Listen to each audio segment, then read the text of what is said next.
New York was his birthplace. From Green Beret to aide to Bobby Kennedy, he rose to one of the nation's most successful publishers with Black Enterprise magazine. A pioneering entrepreneur, a faithful family man, and a leading voice for social change. Earl Graves epitomizes the strength of the American dream. The History Makers is proud to present An Evening with Earl Graves, with host, civil rights activist, and civic leader, Julian Bond. Good evening. Earl Graves and I met in the crucible of tremendous change. America was in turmoil. Martin Luther King had just been assassinated. Robert Kennedy called a meeting of black leaders in Atlanta the day before the funeral was to be held. That was at that meeting that I first met Earl Graves. We'd meet again at the funeral of Robert Kennedy. It was in that moment where one examines and explores oneself that the idea of Black Enterprise magazine was born.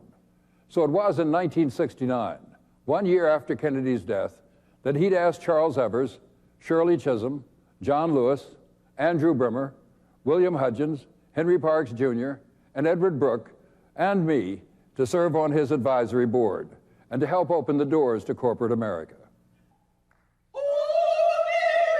Oh, Martha, oh, Mary, ring them bells. Oh, Mary, oh, Martha, oh, Mary, ring them bells. Jerusalem, Jerusalem, Jerusalem, oh, ringing them bells. Jerusalem, Jerusalem, Jerusalem, oh, ringing them bells. Church in the high, rocking Jerusalem.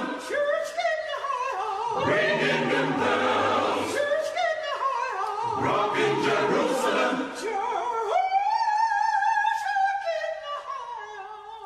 ringing them bells. Oh, Mary, oh, Martha, oh, Mary, ring them bells. Oh, Mary, oh, Martha, oh, Mary, ring them bells.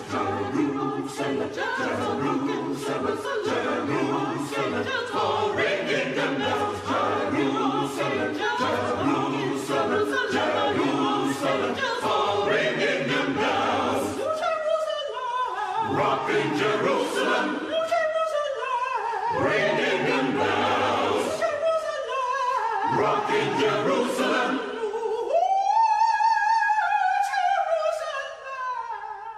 Ringing them bells.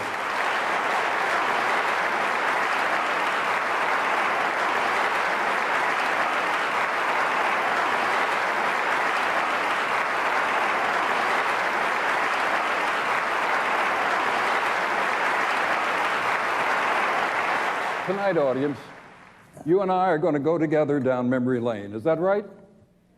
And it's going to start right now.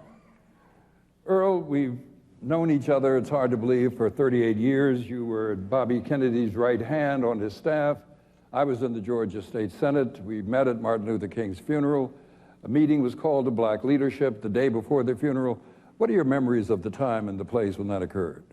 First of all, the people who were there, Eartha Kitt, not a civil rights leader in the first instance, Andy Young, John Lewis, Perry Belafonte, and many others that you would expect, Jose Williams, who was very much involved in the civil rights movement.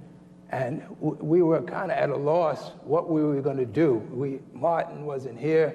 There was rioting already going on all over the country. And we sat there and we talked, and at least we agreed that we had to try to do something to stem whatever the violence was. And how were we going to do that? We left that meeting with a sense that we had to carry on for Martin.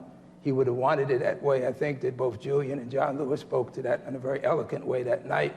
And 2 months to the day that we had that meeting with Robert Kennedy asking to have the meeting, Robert Kennedy was assassinated. Now, you were traveling with him at that time on his staff. He's running for president, winning the California primary that night. What do you remember about that night? Well, first of all, I remember the tragedy of the thing of being outside of the hotel because we were going back over, Barbara and I, to see where our sons were. They were across the street at the Beverly Wilshire. Yeah. And Earl, you can look at me while you're talking. Okay, oh, all right, good. They can see it on the big screen. Okay.